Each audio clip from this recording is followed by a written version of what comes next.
Speaking of which, Manikam Tagore has also reacted to the remarks made by the SP MP. He says Sengal symbolizes kingdom and nothing else. Remember, the NDS time and again, the BJP's time and again emphasized on the Sengal, calling it a symbol of justice, transfer of power, good governance. But here's what the Congress is stating in the latest, says this is just a symbol of kingdom. Arunima, pretty much in line with what Mr. Chaudhary said, that this is a sign of monarchy and not democracy, and hence it must not be given as much importance.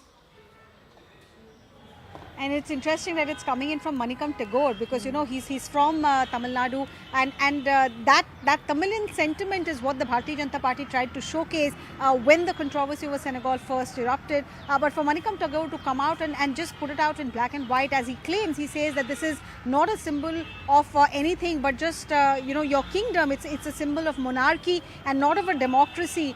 It'll be interesting to see how the Bharatiya Janata Party now counters it, because no longer are they talking about this in terms of minority sentiments. They're talking of it in terms of political form of governance. They're talking of it in the form of how India should look at the constitution and not look back at a monarchy symbol.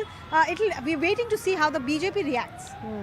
So far, the BJP, though, has come out to say that, this is an old habit of the opposition bloc, that they continue to insult India's history, India's culture and its tradition. And Arunima, very interestingly, these were the reactions that were coming in from the BJP when Sengal was first installed, and similar criticism came in from the opposition ranks. Yes, it's a deja vu moment. Once again, it's the same.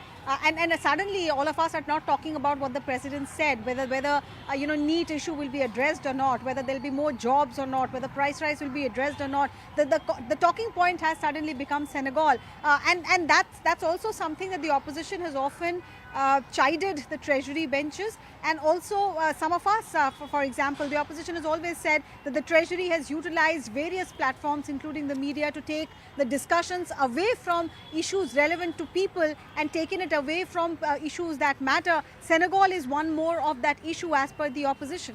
Like I said, the BJP is only going to escalate this further and use it against the opposition, but they've started to respond already.